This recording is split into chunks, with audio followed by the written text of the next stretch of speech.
Hey, how are you? I'm good. How are you? Good, good.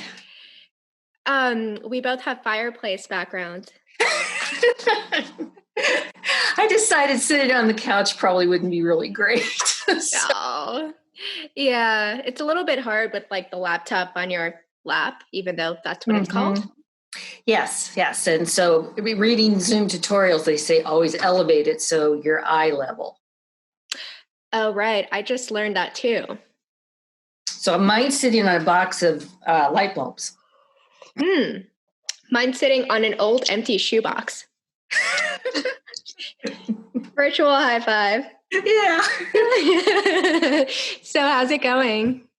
Good, good. It's been a crazy day, but most of the days these days are pretty crazy. Yeah. Thank you so much for getting our club set up with Zoom. I feel like you've been the front runner in making sure we're all on and up and running. Sometimes. I've been using Zoom for 2 years, and it's how we run our business. Yeah. What do you do? I'm Chief Operations Officer for a national nonprofit, but we're a virtual company. We don't have an office. We meet several times a day on Zoom, depending on what's going on. So it wasn't too much of a transition for you guys? No. At all? No. Yeah. No.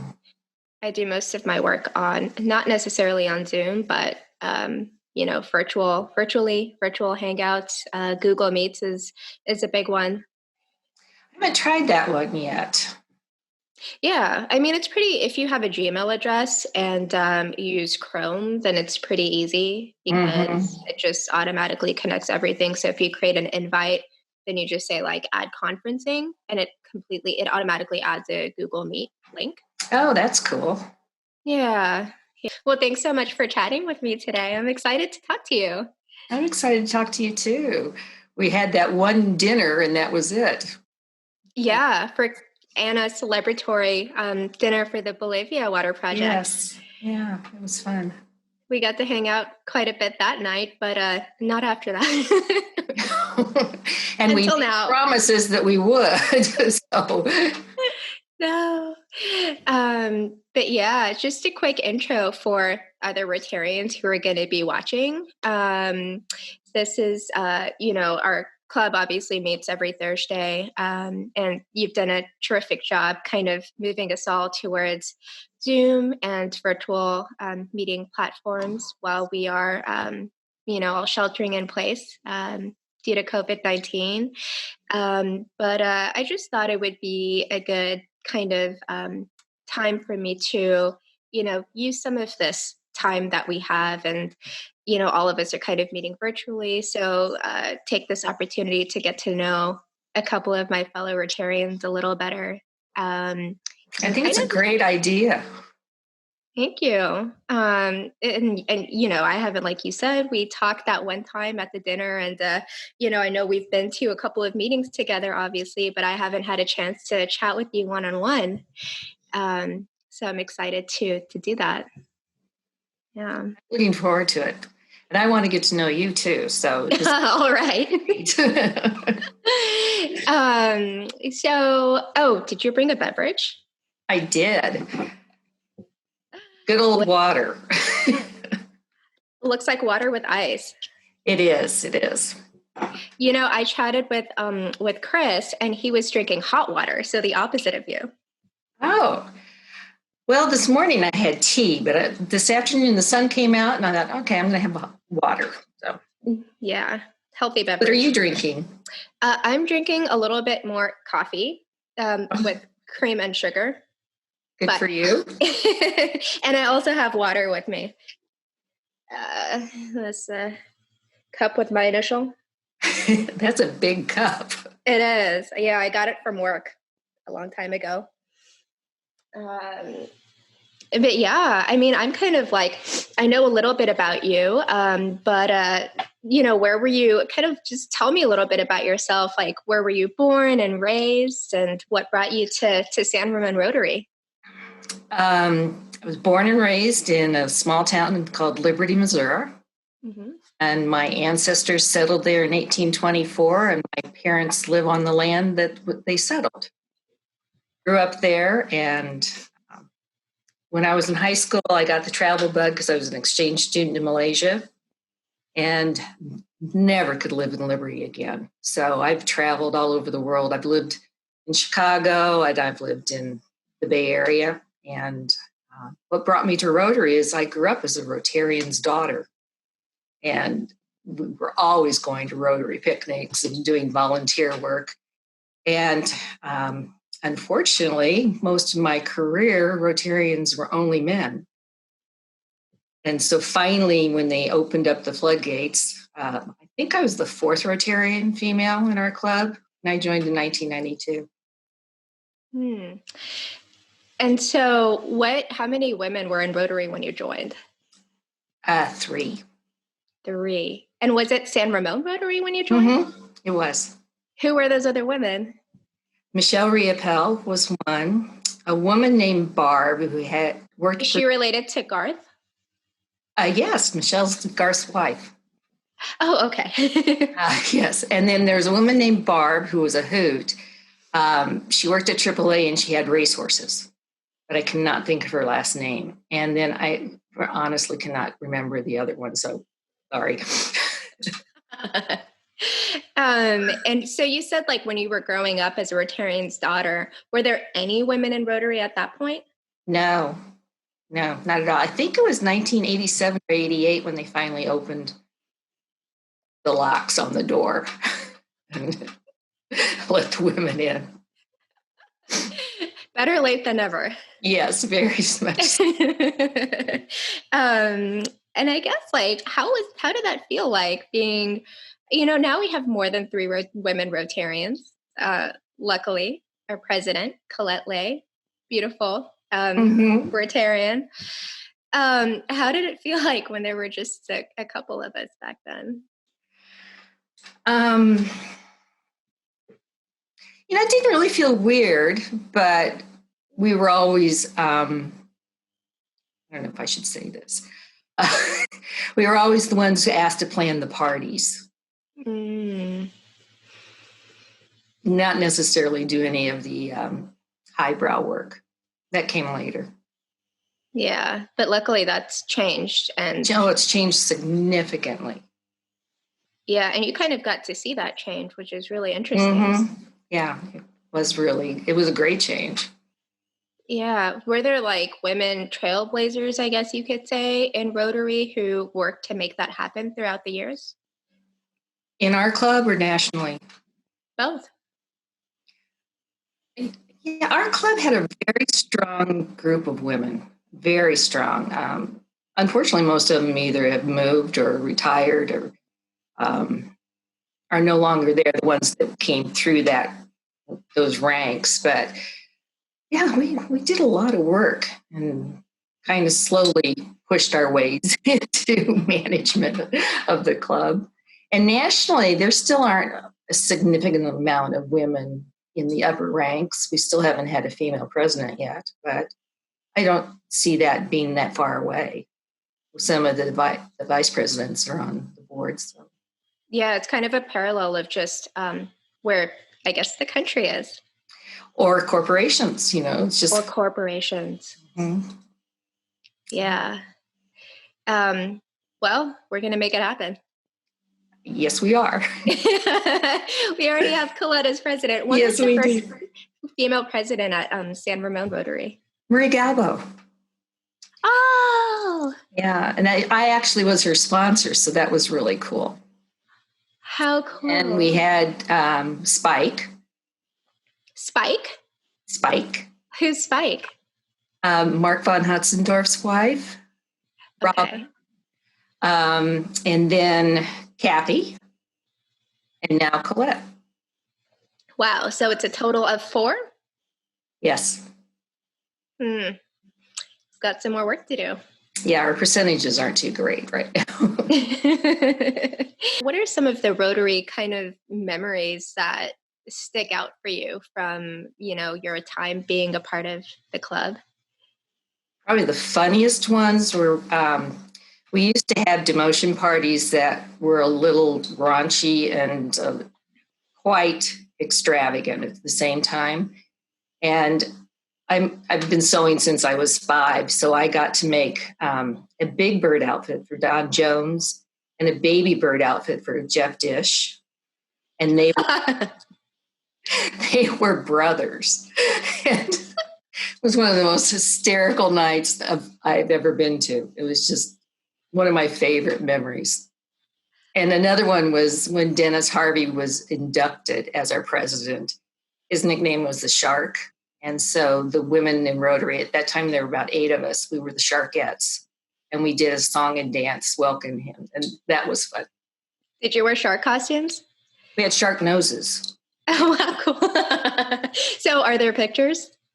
Somewhere, but I don't know where. Oh my gosh, I have to dig those up. That would be really funny. You'll have to ask Dennis. I made him a shark head, that mask, but it was a huge head. And he wore that first day. So I actually would love to know a little bit more about your work as well. I know you said you're a CEO of a nonprofit. You had mentioned that you work with Lyme disease patients. Right. I do. I work for LymeDisease.org, which is a national nonprofit, although our arms reach to Europe, Australia, the East, and New Zealand, a little bit to South America, and definitely to Canada. Mm-hmm. And we're very patient-oriented. So we represent the patients for medical, legislative, and clinical trials. How long have you been doing that? I've been with the company as an employee for 2 years, but I volunteered for them since 2003. I did training for them, and then I finally joined the company 2 years ago. Mm-hmm. And what was your background before that? Did you work in nonprofits up until that point as well? I reinvent myself probably every 5 years. So I was in the insurance industry for years, and then I went into real estate for 5 years. I was the president and CEO of the San Ramon Chamber of Commerce for 5 years. And then I have 2 daughters with Lyme disease, so I was hired to run the medical practice of their Lyme doctor. And I did that for 7 years. You have 2 daughters with Lyme disease? Yes. Oh, wow. That's how I got involved. Hmm. And before COVID-19, Lyme disease was the largest growing and fastest growing vector-borne disease in the world. And in the United States, we have over 400,000 cases every year, new cases. I remember when I was in high school, we only had a couple of students pass away during my span of high school. Mm-hmm. And one of them passed away from Lyme disease because he was on, I think it was a school trip in the summer to, I forgot where it was, but I think it was a South American country. And he got the disease and then he passed away. So, I didn't know him personally, but I'm aware of how, I guess, the extent of, the disease, and yeah, it's can be very unfortunate. If you're lucky and you get it and you're diagnosed quickly, your morbidity is pretty minimal, but unfortunately it's misdiagnosed way too many times. And then the morbidity and the mortality rate just goes sky high. Mm-hmm. So that being said, it must be pretty scary for some of the Lyme disease patients that you and your organization work with at this time, given, they're at risk because they have additional health issues, underlying issues, and then we have the COVID-19 pandemic going on. What's that been like for you and your organization? I'm very proud of our organization because we were way ahead of the curve. We started locking patients down mid-February. Most of our patient population, if not all of them, are immunocompromised. So they can't be out and get sick. They just can't recover from that. Most of them have been housebound anyway because they're so sick. So their life has not really changed that much, other than now they have a new fear to watch out for. A lot of them are giving great advice on what to do when you're stuck at home because they've been stuck at home. That's really, it just adds another perspective because, you know, a lot of us are kind of finding ourselves in this situation. We're like, oh no, we have to stay at home and, you know, trying to figure out what to do. But there's a good percentage of us out there who already have had to do that because of other reasons. So it's really inspirational. Well, I think it tells you can do it. You know, it's absolutely, you can do it. Not my oldest daughter, my third daughter, has been housebound with Lyme for 16 years. And she had a period of 3 years where she couldn't even go out of the house. And she's just found ways to work around it. You know, and I think that's our challenge right now as a society. We have to hunker down and we will survive it. Follow the rules. You've kind of been, you know, you're really every day responding to patients who are feeling stressed and anxious and scared. What kind of advice do you give them? And what kind of inspiration or advice can you give, you know, the greater community when, you know, we're dealing with this pandemic? The best thing that I can tell them is it's going to pass. And I firmly believe that we are all going to get through this together, but it's not going to be a sprint. It's going to be a marathon. And we're going to be in this situation for quite a while. So a positive attitude, find something good in every day, call your friends, check in on with everybody, call somebody you haven't talked to in years. They're home, you know, talk to them. And the neat thing about our Rotary community is that we are all there for each other. And the blind community is very similar to that. They're all there for each other. So they reach out to each other. So how are you kind of staying positive these days? I'm naturally positive, but feeling frustrated, there's not a lot I can do. So I started sewing masks. And I've done 50 of them, but I'm running out of elastic because elastic is about as short supply as toilet paper. Oh, wow. Yeah, it's crazy. How many masks have you built? 50. And I've got 6 more cut out to do. I promised that I would get Colette hers and her husband and Patty's. And then my daughter has some friends who need some. So, but if anybody needs them, I'll make them. I just need the elastic. I'm sure we can find you some elastic. Yeah, like toilet paper. Anybody watching, if you have elastic or know of a resource that might be able to provide elastic, Carolyn can make some pretty nice homemade masks. So that would be. Vera had hers last night at the happy hour that I made for her. I didn't see. Yeah, at the end she had it. What does it look like? It comes up like this and goes back and then loops over your ears, and it was blue. Oh, have you seen those? I keep seeing ads for like the bucket hats that have the shield in front. Yeah, I don't know how to make those. Those are plastic. So. Oh, no, of course. But I'm curious about where those came from because now I'm just seeing them everywhere on the internet. Any website I go to, there's an ad for that thing. Really? I haven't seen those. Yeah. Be great for our first responders and our hospital workers because of the splash of, you know, anybody sneezes, that goes everywhere. Yeah. So you're making masks, and Chris Gallagher also mentioned to me that you're very, very creative. And tell me more about that. I'm super into creativity, and it's a huge part of my life as well. Like, tell me more about that side of you. Oh my gosh. I always have been creative. I designed my own clothes when I was growing up. For our senior prom, I designed the whole set and had everybody build the set. And I've done a lot of stage sets.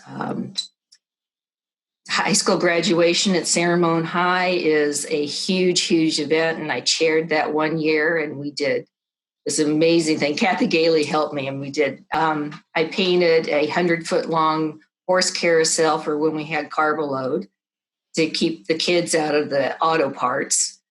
And now I'm making paper flower bouquets when I'm not making masks, just to stay busy.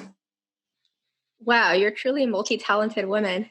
I bore easily. So. No, that's the main thing.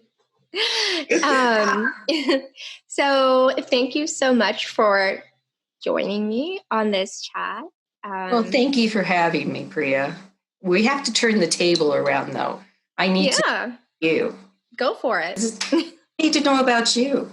Yeah, that'll be fun. I usually so I do a lot of interviewing in my work too. I do design thinking, and a huge part of that is need finding. So I spend a lot of my time kind of getting to know people, observing them and interviewing them and understanding their needs. And it's always really interesting when somebody turns the tables on me. I'm like, oh, this is what it feels like. All right, we're going to set that up. This is what I've been doing. Maybe Chris and I can get together and interview you. Oh, that would be funny. Yes. A live interview session. Thank you so much for joining me. Do you have any shout outs you'd like to give to the community? Just stay positive, and work together, and check on your seniors, please, or anybody you know who's sick. They're very lonely.